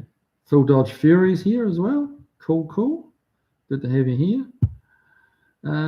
Paul Funk, there are no snakes in New Zealand either, which is something I appreciate. Yeah, I agree. Yeah, I don't do snakes. Snakes, they're too unpredictable. Like, they're just, and fast. Like, no, they give me the EBGBs.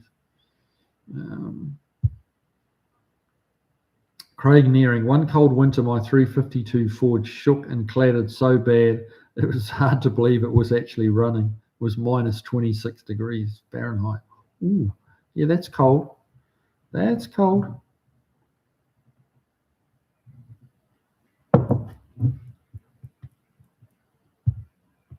Cross free me, so Granddad's Junk. What about Canada? We could meet you up north of the border. There you go. Yeah, he's probably allowed into Canada. Probably.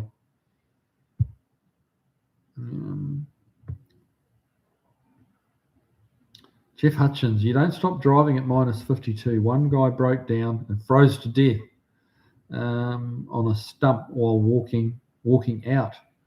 That engine never did die. It had over 300k on it when my dad sold it. Typical straight six, immortal. Yeah, some of those old straight sixes just went forever. But didn't make a lot of power. They made quite a bit of torque, but they were just such a relaxed engine. Like, they never did. Nothing was overdone. They were just always running at I just call it in a relaxed state. They were just never working hard. Even when they were working hard, they were not overly stressed. They were not that highly trained athlete that's on the ragged edge of a world record or having a heart attack. They just chugged along.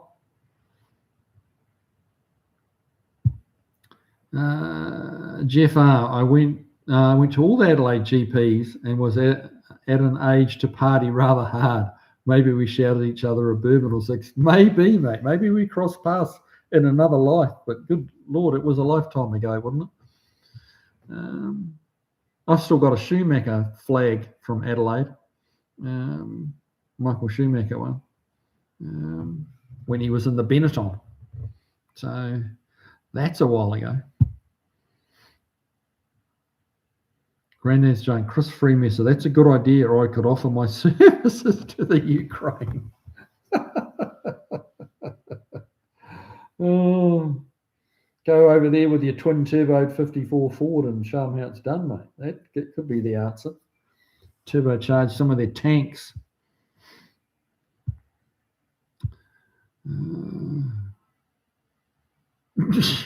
Chris Freemesser, much shorter drive for most of us to meet in Canada than the Ukraine. Very true. Very true. Unfinished Project Dart Sport. Welcome along, brother. Good to have you here. Sipping a bourbon, I assume, by the icon.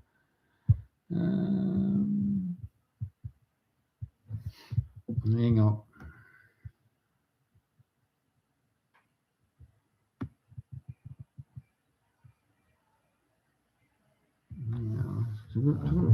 Granddad's saying, I would have to go to Canada in the summer. Yeah, I get that.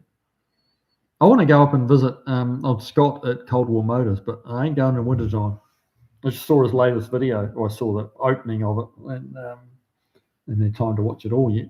But yeah, they're romping around in like a foot of snow, and it's like, oh, and trying to get cars started and shit like that. And it's like, oh, that doesn't look like too much fun.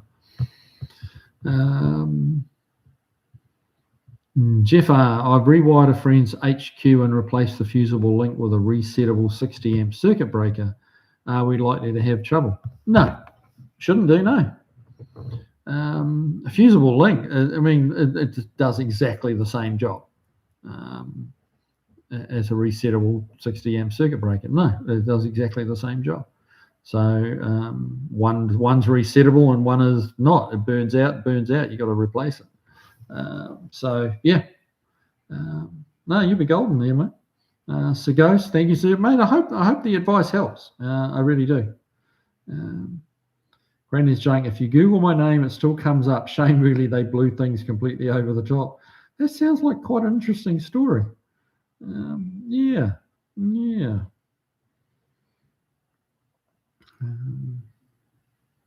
Todd Denier and Craig Nearing at -60, my 72 Ford F250 with a dog motor 360 started, and after about 20 minutes, it would idle on its own.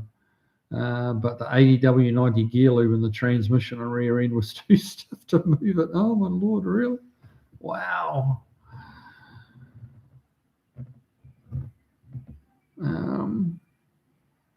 Wow, that's crazy. Jeff Hutchins, Kiwi, you're not the only one I've heard say go to 331 over 337.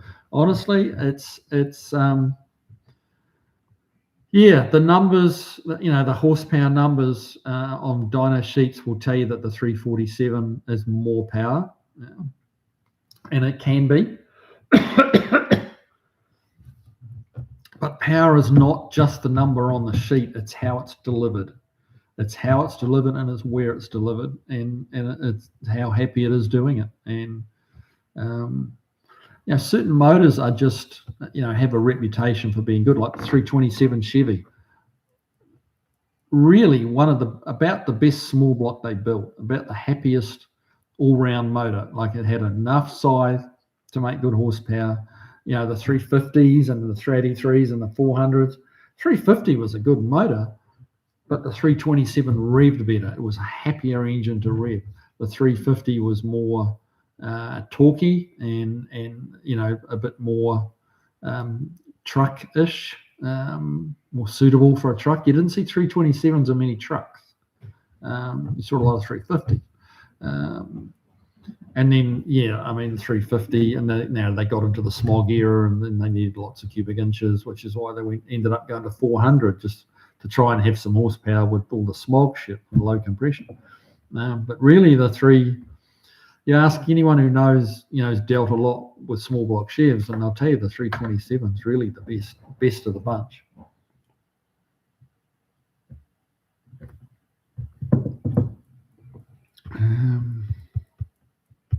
Chris Freeman said, I would not mind a visit to Canada. It's been entirely too long since I've been north of the border.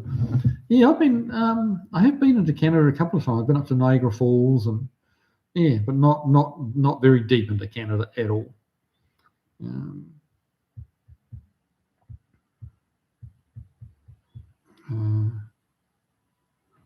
Volfly rod ratios are important for longevity. Yeah, they are, and a couple of other things too. Like if you go too far the wrong way in a rod ratio, it kills horsepower, and it just makes the engine not happy. It has that point in the rotation where the rod ratio is ill-suited and it's pushing the wrong directions, and it ends up biting itself.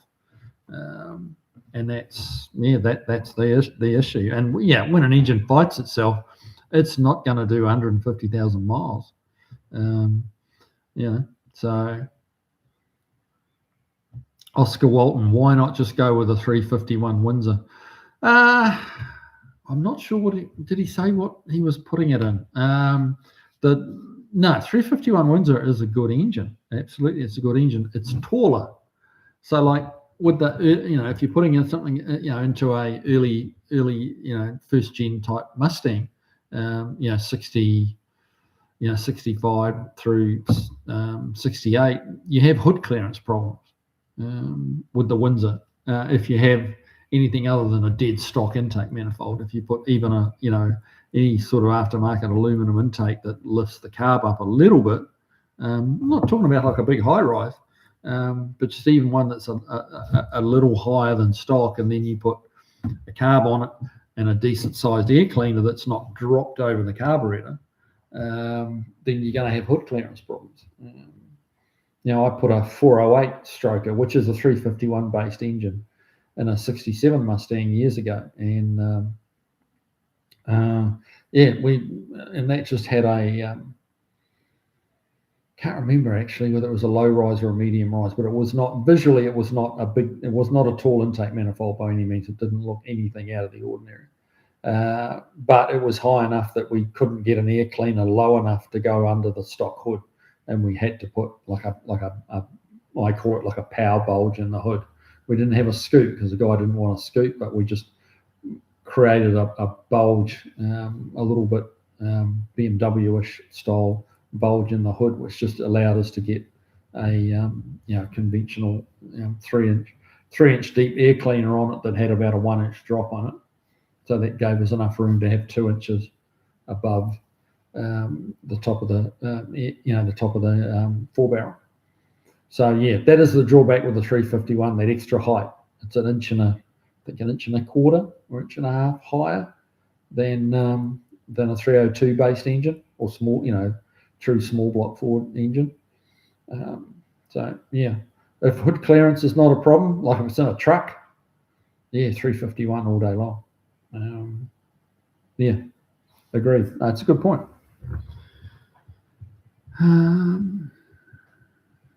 Granny's Junk, we could go and visit Scott, Cold War Motors. Yeah. Yep. He's fairly secretive about where he is because he's popular enough that he'd get too many visitors. I actually went one day. I was like, I wonder, just thinking about, because my wife was looking at going up to Canada with her work. And I thought, I could go and visit Scott, go with her, like tag along and visit Scott. So I went looking for where he was, and that's a little hard to find where he is. You can get a general area, but like if you look me up, you'll find the street address and the phone number and the email address and everything from my shop. but then I rely on retail customers coming in that I've never met before. Scott's doesn't have a shop like mine. That's not how he works. So yeah, he's not all about people calling into his shop every day like they do at my place. So yeah, he's a little bit harder to find. Well, I'm sure if you reached out to him, you'd get the necessary info. Todd Denai, Granddad's Junk in Ontario, Canada, they have the Quetico, which is just across the border from me. What is that? Quetico. Snow Crusher. Get yourself a Steve Morris engine. He built the engine in the fastest streetcar, 5.9 seconds in the quarter. Yeah, that's going to be a little, good advice, Snow Crusher, but there's going to be a price difference between a Jeg 347 and what Steve Morris is building. Probably by a considerable multiplication factor, I would say.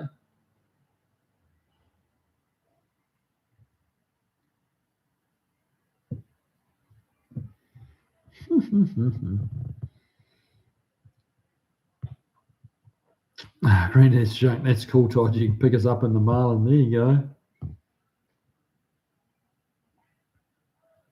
Jeff Hutchins, yeah, Todd and I, Jeff Hutchins, yeah, people don't realise how dangerous the cold weather can be. Oh, yeah. Hang on, there we go. That car Steve Morris races is a 95 Caprice wagon, a better version of my wagon. Granddad's Junk, that's about a 100-mile drive by car or 10 miles by car and another 5 miles by canoe. Or dog sled in the winter. Oh, canoeing in the winter. No, that seems perilously close to water, which would be extraordinarily cold. No, that doesn't seem like a good idea at all. Barracuda, Tony Quinn. Tony Quinn. Why do I know that name? Tony Quinn. Tony Quinn. Was he on Was he a sports announcer? Tony Quinn. Why do I know that name? Anyway, he has an ex-Schumacher Benetton car at the Highlands Motorsport Park in Cromwell, Central Otago. Wow. That'd be cool. Gosh, imagine what that car's worth with the history, with it being a Schumacher car. Especially if it was a world, something he won in as part of his, one of his world championships. That would be worth a lot of money. That would be, very much a serious collector's item. Todd and I, go big or go home. Chevy 637 V8 with GMC 702 V12. Oh, Lord. Yeah, we put that in the Saab Sonnet. The V12 702 in the Saab Sonnet. Yeah. Then you just need a way of stopping it from turning turtle when you revved it up before you even put it in gear. You imagine that, just blipping the throttle and that's what crosses my mind. But hey, Craig Nearing, I seem to recall circuit breaker ratings are different for AC versus DC circuits. Odd, I know that, no, but that's what I heard.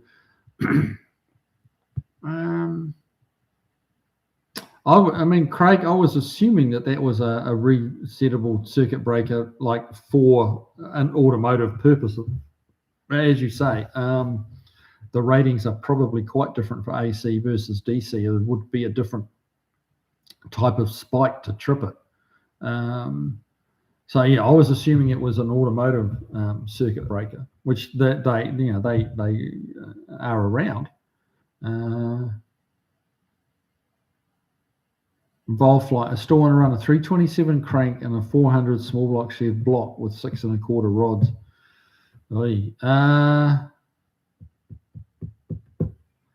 So yeah, okay, so that'd be fairly big bore.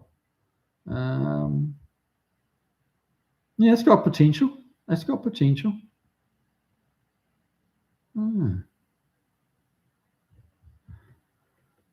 Jeff Hutchins, if I went to Canada, I'd have to find Peg from Zip Ties and Bias Plies. He's more American than most Americans. Maybe visit DeBoss Garage too, but he's too far east. The French are over there. Peg. When you said Peg from Zip Ties and Bias Plies, I was assuming a female, but it's a guy. Okay, he's from He's more American than most Americans. I have to look him up. I haven't heard of those guys. So many people on YouTube, though. Eh? That's hard. Volfly, that should be a high revving cast. Yes, indeed. Oh, it's a smoky unit, Volfly. It's a smoky unit kind of motor. Yeah, indeed. 352 displacement. Okay. Yeah. Well, it would have to be better than the Ford 352, wouldn't it? Would have to be. Volfly, probably not for the street. I don't care. I want to hear it rev. Oh, mate, it's all about the gearing. But yeah, realistically, street cars want a little bit more mid-range, a bit more tractability. Yeah, a high revving V8 has just a truly magical sound. Truly magical.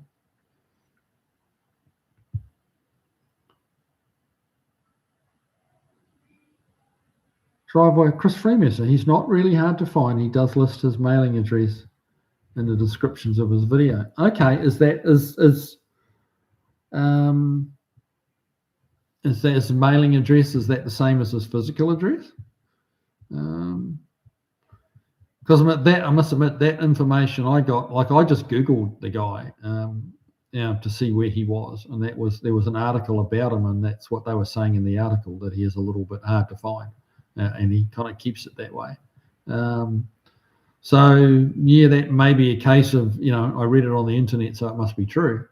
So I might be completely wrong there. I don't know, but yeah, he seems like he's a little rural, so his mailing address might be quite different to his physical address. I don't know. But one of these days, I'd say like it's definitely going to happen. I would like to reach out to him and say, hey, want to come by? I'm going to come and give you a hand for a week on whatever the hell he's working on. It'll be fun, I think. Doesn't he look different now? He shaved that massive great beard he had. He looks so different. It's quite bizarre. First time I saw him without the beard, I heard the voice, and it's like, okay, the voice makes sense, but he looks night and day different. It was quite mind-blowing.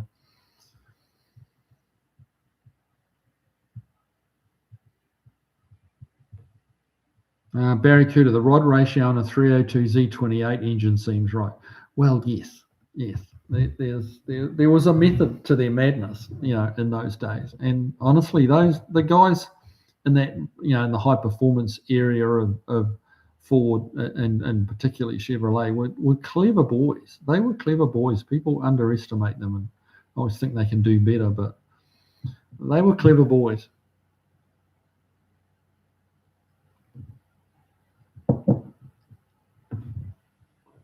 Volfly, I wonder how crazy it would act if a turbo was put on that motor. Well, here's the thing. It would need to be the right size turbo to allow it to continue to rev. That'd be my take on it. But great idea, because then that puts all that mid-range back in it. If you can get them boosting reasonably soon in the rev, that RPM range. That's why the Coyotes love forced induction, because the Coyote is a very revvy engine. It's a high revving engine, 4 valve per cylinder, twin overhead cam, so it's 4 cam. So they're quite peaky. They don't have a lot of mid-range torque, but you switch them to forced induction, and suddenly you get all that mid-range back that's missing from the high revving peaky engines, and it makes it a very good package. So yeah, that 327, 352 you're talking about, I suspect would be quite similar, because that forced induction, being it turbo or supercharged, would give it all that mid-range that it would probably not be missing, but not be as strong as it could, But yeah, if you turboed it, you'd have to have 2 turbos, I would say, to allow enough breath for it to really rev hard and to get enough boost up when it was in that mid-range, like quick enough boost.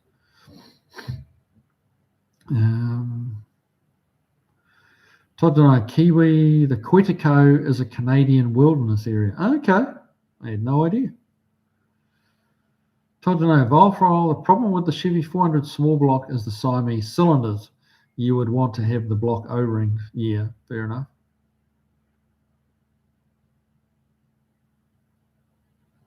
Firefly, yeah, if I turbo it, yeah. Snow Crusher. He's called Pig because he has a prosthetic leg. Well, that's it. Yeah, that's yeah. Okay, that makes sense. Jeff Hutchins, yeah, Pig is not politically correct, but yeah, I'm sure he doesn't give a shit. Yeah, good on him. It sounds like I mean, yeah, he's.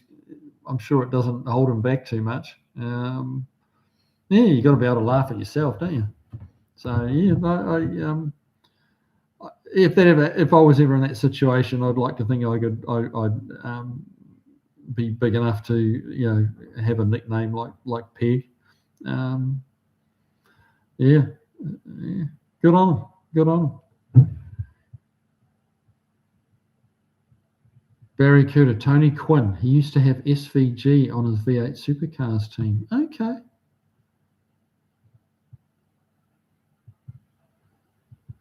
Tony Quinn. Okay. Yeah, it's not coming to mind. Maybe I think I'm thinking of someone else. I don't remember that. Yeah, no, that's I'm getting them mixed up with someone else. So I'm not familiar with them. I don't think. Snow Crusher Scott doesn't look quite so homeless now. Yeah. Jeff Hutchins, yes, frequently the mailing address isn't the physical address, particularly in more rural areas. Like if you're at the back of beyond somewhere, the mailman just doesn't deliver that far. So often it is, quite different. But maybe it's not. I don't know. I haven't looked that deeply into it,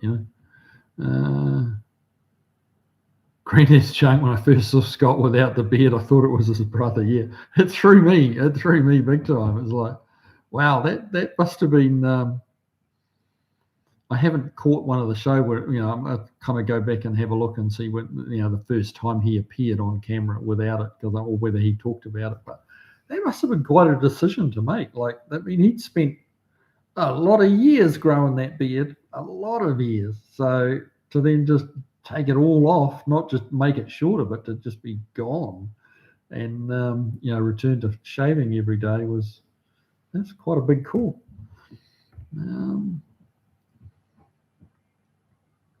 Jeff Hutchins, the Chevy 302 was a result of the cubic inch displacement restrictions of Trans Am, but they do rev. Yeah. Oh yeah, they were built for Trans Am, which is why they built an engine to rev. Because in a race car, you want something, you're not so worried about mid-range torque. You need horsepower, up high. You need all the horsepower you can get, and you make the higher the thing will rev, the more horsepower you'll make. Which is why an F1 engine revs to 16,000 RPM, because they can be teeny tiny engines and make 850 horse. Because it's just the amount of RPMs, the sheer number of RPMs that they pull.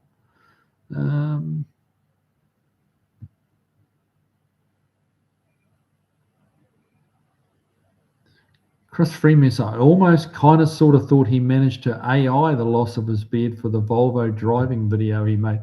Yeah, I've missed that one. I didn't see that one. Craig Nearing, I'm waiting for an electric supercharger. Well, you already have it, really. The electric turbo is an electric supercharger. Because it's not really an electric turbo, because a turbo is, well, it depends how you quantify the turbocharger, supercharger. They're both forms of forced induction. One's driven by the exhaust, one's driven by the crankshaft.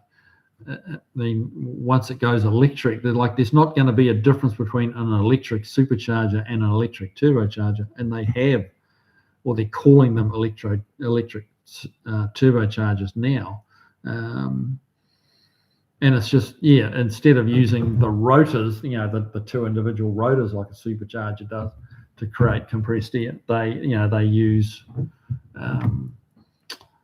one half of a turbo, that turbine type blade, which is what, the ProChargers and all that. The ProChargers, superchargers are just half a turbo that's belt driven instead of exhaust gas driven. So technically there's not a difference between electric supercharger and electric turbo. So they already have them.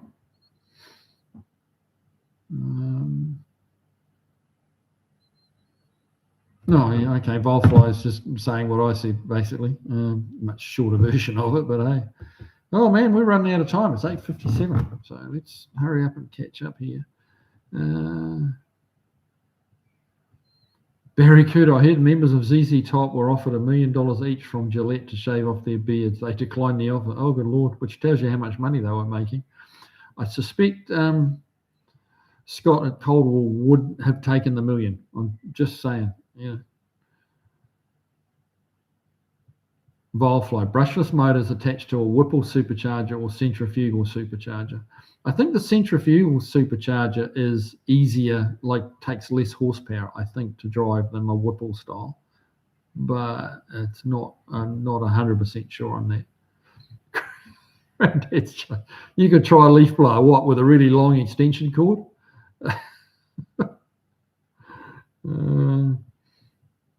Volfly, I researched it a few years ago, the electric supercharger, that is. Turns out progressive nitrous is cheaper. Okay, probably. Just got to fill the bottles up a lot more often then. Craig Nearing, I tried a Hudson heater blower on my 60 Volkswagen.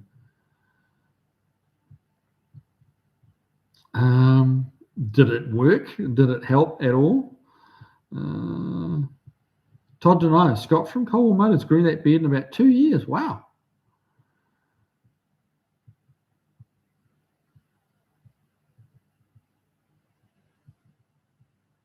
Wow, that's crazy. That 2 years doesn't seem very long. I thought it would have been more than that.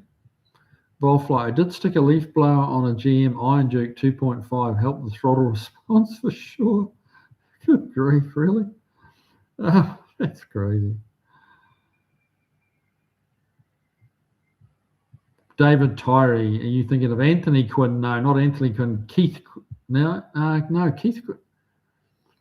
No, not either of them. Actually, there was a Tony who was a sports commentator, Tony somebody, and that's. I was thinking that was him, but I think I had the first name right, but the second name wrong. Keith Quinn, I remember, he was a big guy, balding with glasses, and he was like a big time rugby commentator from memory. But no, there was another guy, Tony. Yeah, I was thinking it might be Tony Quinn, but no. Beagle Bob, perhaps confusing the guy with Manny Quinn. You obviously watch 2.5 Men.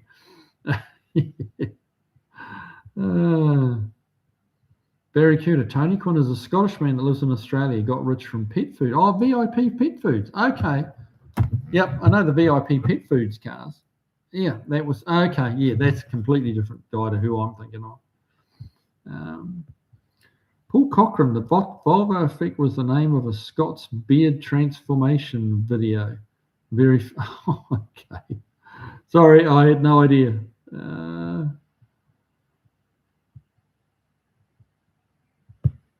Jeff Hutchins, the 302 Chevy is a 283 crank and a 327 block. Huh. Craig Nearing, it didn't do a thing. Tony Palmer, maybe that. No, not Tony Palmer either. Oh, God, who was it? I can see him. I think he was a TV3 guy from memory. Tony Palmer was a funny little man. Yes, he used to commentate on like the Ashley Forest rally sprint and a few things like that. Did a bit of rallying commentating as well. No, I can see the guy's face, but now I'm confused. I'm not even sure if I've got it, the Tony or the Quinn right. But yeah, I don't know. Too much bourbon, I think. Randy Munson, would a 19-foot Taurus be a viable platform? A 19? Taurus be a viable platform to make an Aussie Falcon? Is it possible? No, I'm going to say no. 19 or 91 Taurus? You think? I'm not sure. It looks like it's written 19 foot, but I don't know that little apostrophe thing would be after. No, depending what year Falcon you're trying to build, or what year Falcon you're trying to replicate. No, I wouldn't honestly think so, mate. No, you'd be better off just to try and get the Falcon, depending what year it is you want. You even bring him into the States here. Todd Denio, it was Quinn the Eskimo. Yes, that's a song from long ago, isn't it? Volfly, the latest electric thing for cars is an electric AC compressor to use in a retrofit application. Need a mega alternator to keep up with it. Still, people are doing it with smaller alternators. Yeah, they draw a lot of power, I believe. They ended up putting an extra battery in the car for the electric AC. Not a great plan. No, it doesn't seem to really make a huge amount of sense to me. Snow Crusher, the mighty Quinn. Yeah, definitely Quinn Martin. Oh, Lord. Crane nearing. Night, guys. Be safe, be well. Yeah. Good night, mate. Have a good one. Tony Soprano. Okay, now you're getting carried away, guys. No, not Tony Soprano. He was a TV guy. He was a TV commentator, but I'll let you know next week. I'll figure it out and I'll tell you next week. How about that? Because we are running out of time. We're over time. Volfly, 60 amp draw for the electric AC. Yeah, that's a lot, man. Out of one piece of equipment, 60 amp is a big draw. You need some big cabling too to run the damn thing. 2019 police. Randy Munson got a 2019 police intercepted tourists. Mate, I don't know. It'd be a lot of work to make that look like a Falcon. It'd be a lot of work, an awful lot of work, and a lot of body panels, and you could probably maybe graft a front clip onto it somehow. A nose, try and make it look a bit Falconish and mess with the tail lights, but doesn't seem like a great idea. I'll be honest with you. Granddad's Jake, wasn't the Mighty Quinn a song about a racehorse? I know it was a song. I'm not sure about the racehorse part. Oh, okay. Tony Hancock. No, not Tony Hancock. No, not that either. Tony Stewart. Oh, Lord. Okay. Randy Munson, longitudinal drivetrain. Falcon Cosmetics. I'm not familiar with that car. Longitudinal, so north-south engine, rear drive, Taurus. I'm not that 2019. I'm not that familiar with that car. I don't know. Maybe it's closer than I'm thinking. I might be wrong, but I'm going to have to back out of that one because I don't know the car. And the Taurus I was thinking is not. I think I'm thinking of a different year Taurus, and that didn't seem to make a lot of sense in my head. But north-south engine, rear drive. Yeah, I'm not familiar with that car. I'd have to go looking for it. Yeah, Mighty Quinn was about an Eskimo. Yeah, a badass Eskimo dude. Yeah, that's right. I remember that now.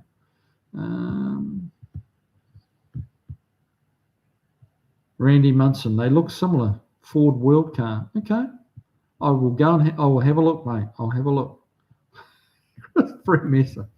Tony Tennille. Oh, Lord.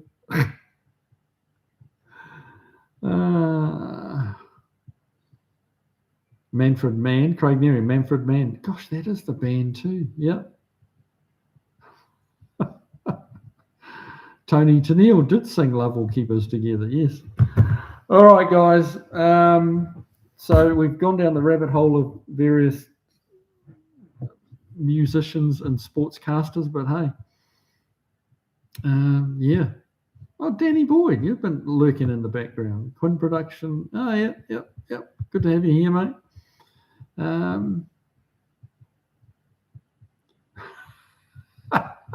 Driveway of Mystery. You're bloody right there. Yeah, now we've got the song stuck in our heads. Yes. Yes, thanks for that. Appreciate that. I'll yes. All right. Wasn't a bad song actually, but yeah. All right, guys. Well, I'm going to call it a night. I'm kind of basically out of bourbon, so you know. There's your sign. Have a good week. Thanks for everyone for being here. All your input. It's what makes the live what it is. So yeah, thanks a lot, and keep doing what you're doing. Have some fun with your cars, and I will see you here next Tuesday night. Yeah, I might have a long wheelbase Alpine, and we may or may not have swung a motor into the engine bay just to see what it looks like. So, all right, something to look forward to. See you on the next one, guys. Take it easy. Bye-bye.